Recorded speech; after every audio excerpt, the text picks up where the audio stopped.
En mi cumpleaños número 22, mi abuelo me regaló su empresa, valorada en $120 millones. Pero justo después de la fiesta, mi mamá exigió que su nuevo esposo tomara el control. Me negué, así que me corrió. Entonces, mi abuelo se rió, y soltó una bomba que sacudió a todos. Hola, Reddit, tengo 22 años, pero siento que ya viví 3 vidas distintas, la hija de un hombre olvidado, la niña incómoda de una madre trepadora social, y ahora, de alguna forma, la heredera accidental de un imperio empresarial de 120 millones. Nada de esto se suponía que fuera mío, y no lo digo por modestia. Mi mamá se pasó toda su vida adulta haciéndome sentir que yo no era más que un estorbo en su historia, una hija que tuvo que aguantar antes de poder vivir la vida que creía merecer. Me llamo Talia, y mi infancia estuvo dividida en dos, la parte cuando mi papá aún vivía, y la parte cuando ya no. Murió en un accidente de auto cuando yo tenía 7 años, y mi mamá, Claire, siguió con su vida tan rápido que parecía que lo había estado esperando. En menos de un año, ya se había vuelto a casar. Su nuevo esposo, Neil, era de esos tipos que siempre traen el manos libres en la oreja, lentes oscuros incluso dentro de la casa, y dicen cosas como, yo no trabajo para nadie, colaboro con inversionistas, pero en realidad, era un fraude con loción cara y una larga lista de negocios fallidos. La única persona que nunca me trató como un estorbo fue el papá de mi papá, el abuelo Elías. Para el mundo, era un empresario frío y silencioso que construyó su imperio de talleres mecánicos desde un pequeño taller destartalado en los 70s. Para mí, era el único adulto que me hablaba como si tuviera cerebro. Me enseñó a leer un balance financiero antes de los 12, y a los 16 ya me llevaba a juntas de consejo, no porque quisiera que tomara el mando algún día, sino porque quería que entendiera que la inteligencia no tiene género, y que el legado no tiene por qué saltarse una generación solo porque alguien lo diga. Aún así, nunca imaginé lo que tenía planeado. Siempre pensé que le dejaría la empresa a uno de sus ejecutivos, o que simplemente la vendería. Jamás pregunté. Estaba ocupada terminando la universidad y sobreviviendo en una casa donde apenas si me toleraban.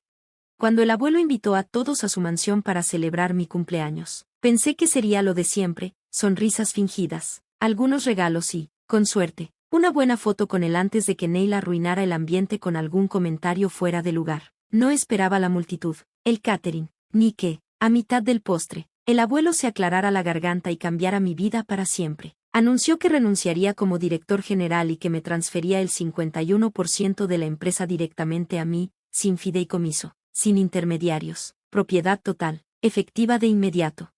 Me quedé sin palabras, me temblaban las manos. Todos en la mesa se quedaron en silencio, excepto Neil, que soltó su tenedor, y mi mamá, cuyo vaso de vino se quebró de lo fuerte que lo apretó. No entendí nada hasta que el abuelo se volvió hacia mí y me dijo, ahora es tuya, te lo ganaste, feliz cumpleaños.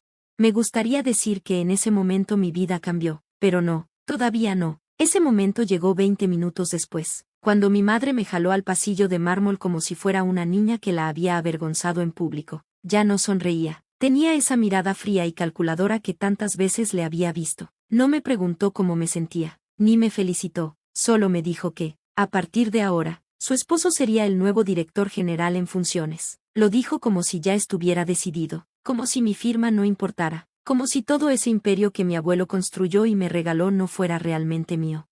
No de verdad, dijo, porque en mi mente sigues siendo solo una niña ingenua jugando a ser adulta en un mundo hecho para hombres. Le dije que no, sin amabilidad, sin suavidad. Le dije que estaba loca si pensaba que le iba a entregar el control de una empresa de 100 millones de dólares a un hombre que no podía mantener ni un negocio a flote por más de 6 meses. ¿Su respuesta? Entonces empaca tus cosas y lárgate de la mansión de tu abuelo. Según ella, Neil ya había empezado los trámites para quedarse con la propiedad, y yo ya no era bienvenida. Se suponía que debía sentir miedo, o al menos confusión, pero en ese momento, lo único que sentí fue fuego en el pecho. Por primera vez en mi vida, la vi claramente, no como mi madre, sino como una mujer desesperada que se había pasado la vida entera buscando poder y no soportaba la idea de que alguien más, y peor aún, su propia hija, lo tuviera. Antes de que pudiera decir otra palabra, escuché pasos detrás de nosotras. El abuelo había estado escuchando todo, se veía tranquilo, hasta divertido, y le dijo que estaba equivocada sobre la casa de la que intentaba echarme. Él me la había transferido la semana anterior, en silencio, legalmente, de forma irrevocable. El color se le fue de la cara, no dijo nada, y justo cuando pensé que la noche ya no podía volverse más surreal, El abuelo les informó a ella y a Neil que ya no eran bienvenidos, no en su casa, no en la empresa, no en ninguna parte de este legado. Luego se volvió hacia mí y dijo, tal vez deberías cambiar las cerraduras mañana. Se fueron sin decir una palabra más. La cara de Neil estaba roja como un tomate, y mi mamá parecía estar calculando mentalmente cómo podría voltear la situación a su favor. Pero por primera vez en mi vida, no me encogí ante su mirada, no sentí culpa, me sentí libre.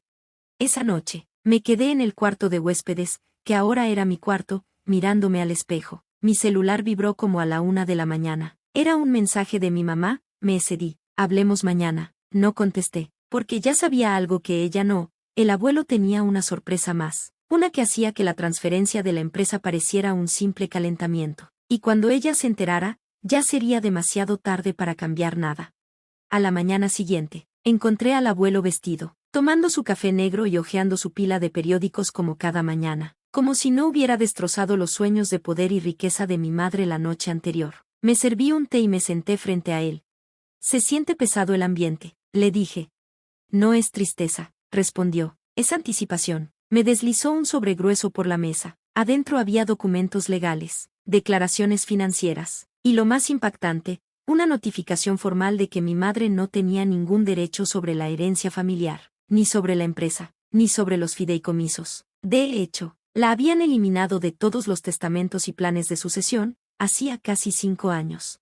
Lo que no sabías, me dijo, es que hace años, Neil vino a verme a escondidas de tu madre. Quería convencerme de liquidar activos inútiles y modernizar la empresa. Insinuó que si me pasaba algo, él y tu madre la venderían de inmediato por dinero en efectivo. Nada de legado, cero interés en dirigirla, solo querían billetes.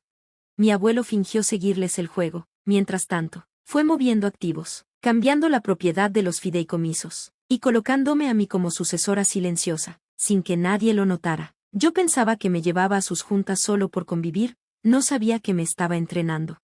Luego vino la verdad que me rompió el corazón, le habían diagnosticado cáncer terminal, le quedaban 3 meses, tal vez 6, no podía respirar. Ni siquiera había tenido tiempo de disfrutar lo que me había dado, y ya sabía que venía con cuenta regresiva. Me dijo que no desperdiciara tiempo llorando ni buscando lástima. Quería venganza, no por él, sino por todo lo que mi madre intentó quitar, por cómo abandonó a mi papá, y sobre todo, por cómo me trató a mí. Me sonrió y dijo, eres el cuchillo que estuve afilando durante 20 años, Talia, ahora ve y úsalo. Ese mismo día, convoqué una reunión urgente en la sede de la empresa. Como accionista mayoritaria, tenía derecho a hacer cambios en la dirección, y lo hice. Despedí a los 2 ejecutivos con los que Neil se había aliado y puse en su lugar a 2 vicepresidentes leales a mi abuelo. También le mandé a Neil una orden legal de cese y desista. Al caer la noche, su nombre ya no existía en el sistema. Mi madre, por supuesto, estalló. 2 días después llegó a la mansión, con Neil, ambos con sonrisas falsas como si aún tuvieran poder. Los recibí afuera.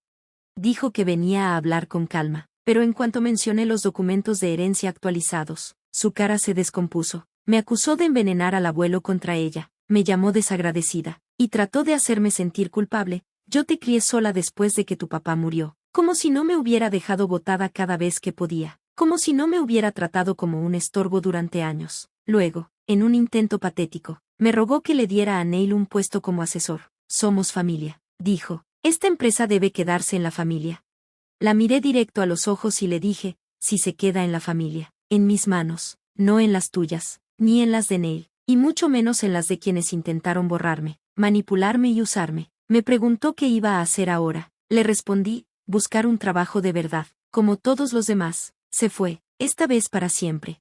En las semanas siguientes, el abuelo se mudó a la mansión conmigo. Cada mañana desayunábamos juntos. Cada noche revisábamos los reportes de la empresa, reíamos, discutíamos sobre marcas, planeábamos campañas y hablábamos de legado, no de dinero. Me contó historias de sus primeros empleados, de su vieja camioneta, y de la vez que casi lo pierde todo en los 80s y lo volvió a construir desde cero. Absorbí cada palabra.